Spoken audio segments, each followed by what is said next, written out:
Ah, tiens.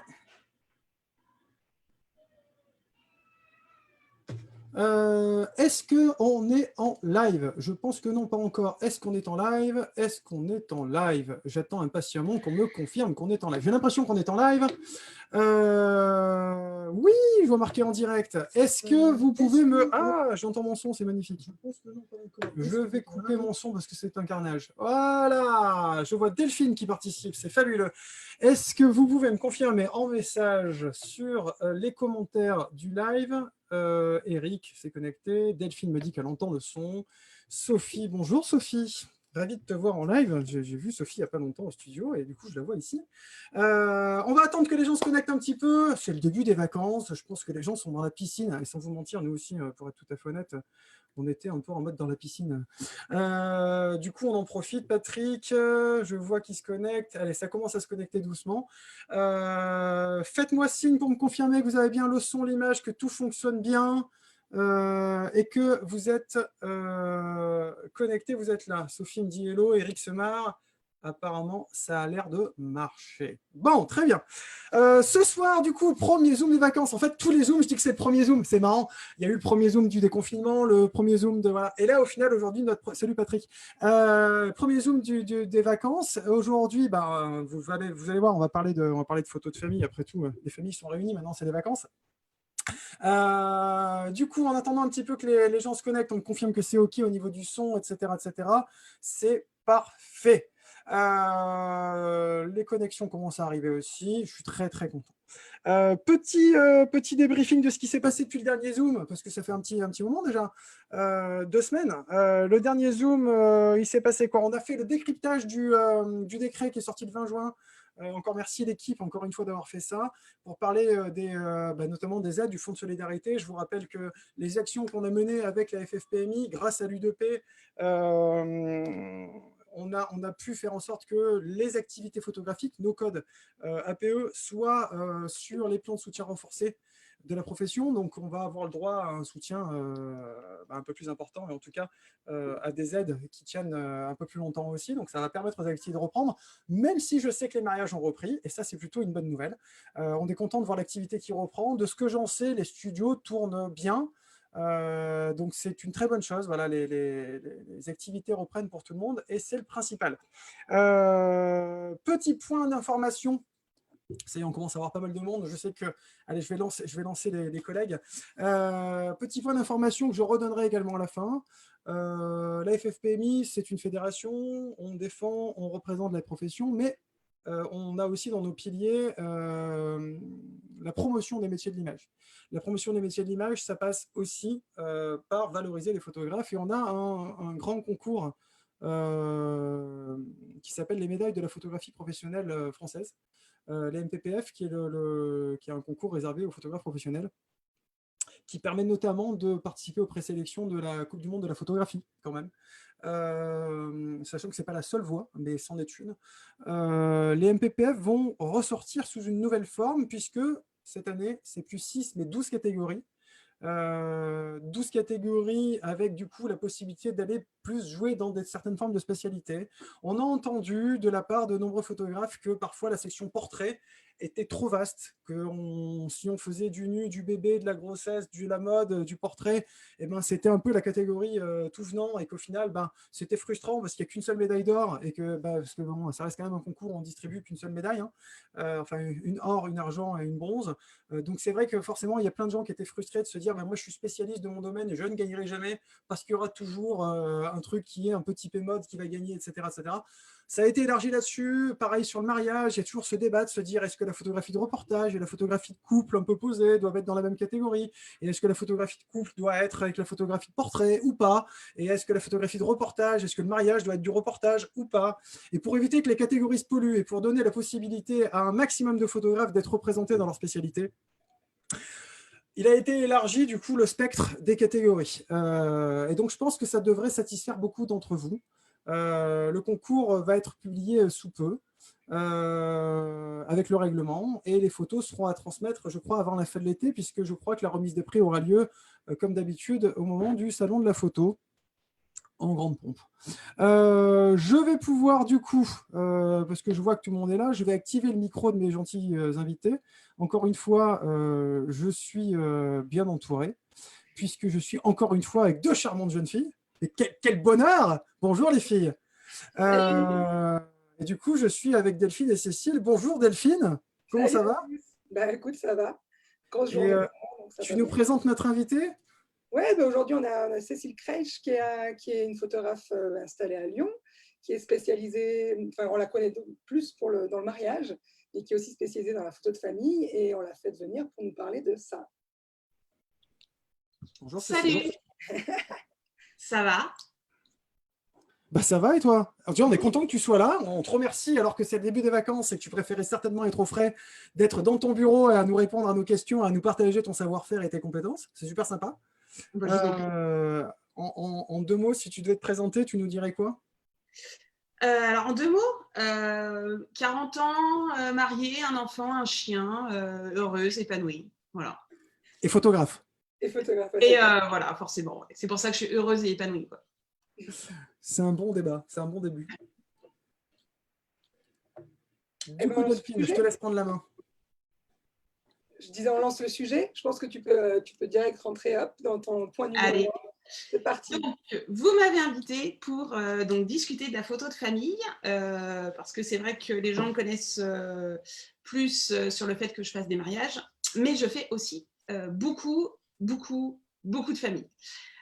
Pourquoi j'en fais beaucoup? Parce qu'en fait, tout simplement, quand tu fais des mariages, généralement, quand tu t'entends bien avec tes clients, ce qui est mon cas, tu les récupères, quand ils commencent à fonder une famille. Voilà, donc du coup, c'est pour ça que petit à petit, voilà, avec le temps, j'en fais de plus en plus parce que je suis mes clients au fur et à mesure des années. Donc, je n'ai pas encore fêté de pot de retraite, mais pourquoi pas dans quelques années. Voilà, ça sera avec grand plaisir. Voilà, voilà. Qu'est-ce que je peux vous dire d'autre? Je développe un petit peu les différents points qu'on a vus ensemble, si ça vous va? Ouais, Avec plaisir. Alors, je réponds en fait à certaines questions qu'on me pose assez régulièrement. Donc, qui sont mes clients? Donc, mes clients sont assez souvent quand même donc, des anciens mariés. Ça, c'est quand même une grosse partie. Enfin, c'est vraiment la première source, on va dire ça comme ça. Après, ce sont le réseau de mes mariés. Donc, les gens que j'ai pu croiser sur des mariages. Hein, quand vous faites un mariage avec 200 ou 250 invités, forcément, vous croisez quand même pas mal de monde et donc des familles ou du moins des couples en devenir de famille. C'est souvent quand même sur les mêmes tranches d'âge. Après, j'ai un très bon référencement sur Google, donc ce qui me permet quand même d'avoir pas mal de demandes directes, en fait, juste du Google pur jus. Je vais avoir beaucoup de réseaux aussi, donc des gens qui sont en dehors de mon cercle de mariés. Donc, il va y avoir des gens pour qui j'ai fait, par exemple, je fais du corpo. Donc, je vais avoir, je n'importe quoi, un président de boîte qui m'avait convié pour, je ne sais pas, pour une soirée d'entreprise, voilà. Et cette personne va me contacter ou quelqu'un va venir de sa part parce qu'il a été content de moi et qu'il aimerait bien aussi que je couvre les photos de sa famille. Voilà. Et la dernière source de clients, si on peut appeler ça comme ça, ce sont les bons cadeaux. Donc, moi, je fais beaucoup de bons cadeaux. Donc, je vais avoir des gens, pareil, le référencement marche bien là-dessus. Des gens qui vont taper, en gros, je ne sais pas quoi offrir à ma mère pour la fête des mères. Et ils tombent sur ma page et ils offrent un bon cadeau. Voilà. Donc, c'est principalement par ces différents biais que viennent mes clients. C'est intéressant l'histoire des bons cadeaux parce que tu vois, c'est un thème qu'on n'a pas trop abordé. Alors, je me permets, alors je ne l'ai pas annoncé tout à l'heure, Delphine non plus, ceux qui nous suivent peuvent poser des questions. Cécile répondra à vos questions. Donc, n'hésitez pas, tiens, je viens de faire tomber la lampe de chez moi. N'hésitez pas à poser des questions dans les commentaires du live. On les lit et on les posera à Cécile en temps utile. Je me pose une question sur les bons cadeaux parce que c'est un thème qu'on n'a pas trop abordé dans les Zooms. En fait, on a parlé de plein de trucs. Et les bons cadeaux, pour en discuter avec des collègues photographes, souvent on dit Ouais, mais les bons cadeaux, tu arrives à une clientèle qui n'est pas nécessairement la tienne, tu vois, puisqu'on on parle de qui sont tes clients. Et donc, en effet, il y a ton réseau qui te connaît, qui t'a vu, qui te recommande parce que soit ils ont aimé les photos, soit ils ont aimé l'expérience, soit les deux, souvent les deux, et parce que l'un sans l'autre ne marche pas en général. Et là, finalement, les gens qui tombent par hasard sur ton site, qui offrent un bon cadeau, la clientèle qui arrive vers toi, tu as une expérience positive et tu arrives à les pérenniser derrière, ou au contraire, c'est un peu compliqué. En fait, souvent, les séances famille, c'est des gens qui ont juste envie de passer un bon moment, donc ils ne s'attendent pas. Tu vois, c'est pas comme un mariage où tu t'attends à avoir des photos clés. Enfin, les séances famille, j'ai envie de te dire, alors c'est très bien que ça tombe sur moi, mais généralement, tu ne peux pas être déçu, sauf si ça tombe, vraiment mal. Donc moi, les bons cadeaux, je trouve que c'est c'est un super biais, et d'une, pour te faire connaître, et de deux, pour dénicher des clients qui ne sont pas forcément dans ton réseau existant, mais qui peuvent eux-mêmes avoir d'autres réseaux. J'en parlais l'autre jour avec un confrère qui me disait, mais moi, je préfère faire des séances très, très chères. Bon, ok, j'en fais 2 par an, mais ça me va très bien. Moi, je préfère faire des séances vraiment moins chères, planter plein de petits arbres pour au final avoir une très grande forêt de clients. C'est un peu ma stratégie à moi. Et aussi de découvrir des nouveaux clients. Moi, je fais ce métier-là aussi pour rencontrer des gens de plein d'horizons différents. Donc, avoir des bons cadeaux, ça me permet en fait vraiment de dénicher des clients que j'aurais peut-être pas rencontrés dans mon réseau existant, quoi. Je trouve ça super bien, quoi. Ouais, c'est des méthodes complètement différentes d'un photographe, c'est clair. Voilà. Et du coup, est-ce que tu donnes des bons cadeaux? J'ai des collègues qui font ça aussi, qui vont, lors d'une séance famille, ils vont offrir, quand ils vont livrer les photos, un bon cadeau que eux peuvent offrir à des amis, à une autre famille. Alors, je ne fais pas ça. En fait, généralement, quand les gens viennent via recommandation, j'offre un petit truc à tous les deux. C'est-à-dire que, bon, je vais dire n'importe quoi. La famille A va me recommander à la famille B. La famille B, je vais passer certainement soit un peu plus de temps avec eux, ou je vais leur offrir les frais de déplacement, tu vois, ce genre de choses. Et la famille A, généralement, quand elle m'a recommandé, c'est que très souvent, l'année d'après, je vais la retrouver. C'est ce qui se passe pour 90% de ma clientèle. Je les retrouve tous les ans. Bah, la famille A, par exemple, tous les ans, alors j'aime pas dire je vous offre un truc, tu vois, j'ai l'impression un peu d'être chez Pizza Hut, j'aime pas trop ce truc de je t'offre un truc parce que tu as été sympa. C'est plus dans l'affect, tu vois, je vais leur dire, bah voilà, je vous ai déniché un super coin, ça sera vraiment que pour vous. C'est vous qui allez inaugurer, par exemple, ce spot. Je vais, voilà, vous offrir les frais de déplacement. Ou bah là, cette année, j'ai une réduc, par exemple, sur des albums photos. Bah, je vous fais moins 50%. Ou à Noël, je leur dis, bah voilà, par exemple, si vous en commandez un, je vous en offre 2 ou 3. Enfin, c'est plus comme ça, quoi. Voilà, que ça fonctionne. Mais Ouais, offrir comme matériel, n'importe quel bon commerçant, moi, ma boulangère me fait ce genre de plan régulièrement, ouais, à me fourguer une chouquette parce que j'ai été voilà. très sympa et que je sais Sans que c'est être un obligé gourmand. de le verbaliser ou de le matérialiser. Tu vois, moi, c'est vraiment la relation que j'ai avec mes clients, que ce soit du mariage ou de la famille, c'est que de l'humain. Donc, je rétribue toujours mes clients par de l'humain. Voilà. C'est plus comme ça. Ouais, super. Vraiment cool. Voilà, voilà. Est-ce qu'il y a des questions sur les clients ou est-ce que vous en voulez peut-être en savoir plus, même si je ne peux pas trop vous en dire plus? Tu as, toi, une question. Je vois que pour l'instant, les gens sont timides. Tu sais, sur les premières séquences, Cécile, les gens, ils osent pas trop. Tu vois, c'est pour ça que je pose les premières questions en général. Mais ça va venir après, hein, certainement. Ouais, je pense aussi. Non, je trouve ça hyper intéressant, en fait, en effet, d'utiliser à la fois son réseau et d'aller chercher son nouveau réseau. J'aime bien cette vision de se dire que tu vas chercher de tous les côtés parce que finalement, c'est peut-être avec ça que tu as des bonnes surprises. C'est-à-dire que moi, personnellement, j'ai tendance à aller chercher les gens qui me connaissent, qui ont aimé l'expérience, en disant, voilà, je vais creuser dans le même filon, en fait. En gros, je suis dans une dynamique. Mais finalement, le fait d'aller rencontrer de nouvelles personnes, quand on voit ton travail avec ce côté parfois, je ne sais pas si c'est le terme, mais un peu impertinent, un peu rock'n'roll, un peu funky, un peu voilà. Quand on voit ce genre de choses-là, je me dis que c'est bien d'aller chercher une énergie ailleurs que là où tu avais déjà planté en fait. Et je trouve que c'est hyper intelligent dans cette démarche d'aller composer avec ton client qui va t'apporter quelque chose de nouveau. Sinon, si tu as un groupe de gens qui t'envoient leur groupe d'amis, ça va rester dans le même univers. Et peut-être que c'est aussi ça, moi, ce que je connais de ton travail, autant en mariage qu'en famille. Il y a toujours cette petite énergie un peu dingue. Et je pense que tu sais bien utiliser cette énergie dingue des gens, mais aussi parce qu'elle est systématiquement peut-être différente. Et du coup, d'autant plus excitante à utiliser, quoi. Tu t'ennuies pas dans ton boulot, j'ai l'impression. Exactement. Bah, encore moins en famille, parce que justement, j'ai autant au mariage où j'ai vraiment une barrière de prix, voilà, qui forcément restreint. je vais avoir donc du coup en famille des gens, ça va être vraiment du tout venant. Pour être complètement franche avec vous, en panier moyen en famille, je suis à 300 ou 350 €. Vraiment, en gros, tu as le maxi best-of, tu as la séance, les frais de déplacement et tous les HD. Donc, c'est un prix. Alors, bien sûr, c'est à la hauteur de chacun. Hein. Je ne suis pas là pour dire qu'il y a des trucs plus chers ou moins chers. Mais par exemple, pour un bon cadeau, par exemple, j'ai énormément de gens qui me prennent des bons cadeaux. Donc, j'ai par exemple énormément de collègues de travail qui se cotisent. Donc, j'imagine souvent des gens qui viennent avec leur enveloppe. Enfin, moi, j'ai été salariée pendant des années, donc je vois très bien à quoi ça peut ressembler. Ils viennent avec leur enveloppe. Il y en a un qui met 5 balles, l'autre qui met 10 balles. Et au final, ça fait souvent des enveloppes assez confortables.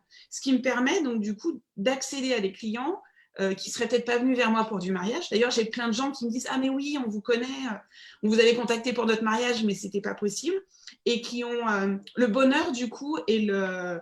Enfin, c'est super cool pour eux de pouvoir se payer les services d'une photographe qu'ils n'ont peut-être pas pu s'offrir pour leur mariage. Et moi, c'est un truc que j'aime vraiment dans les photos de famille. Voilà, de ne pas rester cantonné à une catégorie de clients, chose qui m'arrive en mariage. Mais en mariage, c'est vraiment différent. C'est marrant que tu n'aies pas la même stratégie sur le mariage et sur les familles. Parce que le mariage, moi, j'ai une stratégie nationale et internationale. Donc, tu peux pas... Enfin, tu vois, c'est déjà une stratégie business qui est complètement différente. En famille, ça peut être que du local. Au plus loin, donc moi, j'habite à Lyon. Au plus loin, je vais à Genève ou à Paris parce que je prends le prétexte. Alors, Paris, par exemple, j'y vais. Je contacte tous mes anciens mariés qui sont à Paris et je leur dis, bah, je déboule les gars, si vous voulez une séance, c'est maintenant. Mais par contre, par exemple, le référencement n'est absolument pas basé du tout ni sur Paris, ni sur Rouen ou n'importe quoi. C'est vraiment du très, très local. Donc, c'est vraiment une stratégie qui est complètement différente, d'où le fait que j'ai des clients qui soient complètement différents. Et ça me va très bien. Oui, c'est bien. Parfait. Je lis un petit commentaire. Je regardais s'il y a des questions. Maintenant, des gens qui approuvent aussi les bons cadeaux. Je remonte un petit peu. Parfait. Non, je trouve que c'est fun en fait. Et c'est vrai qu'en effet, le fait d'avoir à la fois comment dire, un univers mariage avec une stratégie mariage et à côté un univers famille avec une stratégie famille, ça permet de trouver ton équilibre et je pense que ça doit nourrir ta créativité. Ah, mais complètement. Et tu vois, en mariage, tu sais bien, Thibaut, tu es souvent spectateur, c'est compliqué d'interagir avec 200 personnes en fait. Complètement. Donc voilà, tu es surtout là pour relater ce qui s'est passé sur une journée. Une séance famille, tu es quand même vachement obligé d'interagir. Au mieux, tu vois, les plus grosses familles que j'ai fait, on devait être 12 ou 14. Donc en fait, il faut que le dialogue s'instaure. Donc il faut aussi que tout le monde soit à l'aise. Et moi, j'aime bien être à l'aise avec des gens qui ont le budget pour 300 ou 350 balles. En fait, ça me va très bien. Tu vois, je peux arriver tel que je suis. C'est vraiment tu vois, les gens qui m'ont eu en mariage et qui m'ont eu en famille m'ont dit on est super content parce qu'on retrouve ta patte, on retrouve ton style dans toute notre série de photos. Mais je trouve ça génial, effectivement, que d'autres gens qui ne m'aient pas eu dans leur mariage puissent se payer mes services. Et j'adore ça, vraiment. Voilà. Cool. Donc, parfait. Voilà. Donc ça, c'est vraiment tout ce qui concerne la provenance du client. La partie que je voulais aborder avec vous aussi, c'était la place des séances famille dans mon business. Donc c'est vrai que les gens pensent, moi c'est souvent la question qu'on me pose quand je fais des workshops, du coup la répartition de ton chiffre d'affaires. Donc moi ça fait quand même 6 ans, alors bon j'ai 40 ans, hein, des mariages ça fait 12 ans que j'en fais, donc ça ne se voit pas sur mon teint magnifique, mais je fatigue un peu en fait. Donc c'est pour ça que j'ai un peu calculé mon business en me disant il faut que je fasse plus de séances famille pour faire moins de mariages. Voilà. Donc c'est un vrai business qui s'est mis en place. Et donc, depuis 6 ans, je tiens des statistiques où aujourd'hui, je suis à 45% de mon chiffre d'affaires. Alors, je ne vous parle que de lifestyle, hein, je ne vous parle pas de corpo ou de trucs comme ça. 45% de mon chiffre d'affaires vient des familles et 55% du mariage. Donc, je ne communique pas énormément sur les familles parce que finalement, ça vient tout seul. Je n'ai pas besoin de faire de la pub là-dessus. Mais petit à petit, ça prend de plus en plus de volume au niveau de mon chiffre d'affaires et de mon temps, bien évidemment. Et petit à petit, je pense qu'on va basculer dans le sens inverse. C'est-à-dire que j'essaye tous les ans de grappiller des pourcentages de chiffre d'affaires en famille pour réduire celui du mariage. Dans famille, pardon, je te coupe, dans famille, tu inclus les grossesses? Ouais, j'inclus, excuse-moi, donc les grossesses, les naissances et puis de la famille. Donc, dans la famille, pour moi, il y a 2 typologies de famille. Alors, je vais peut-être me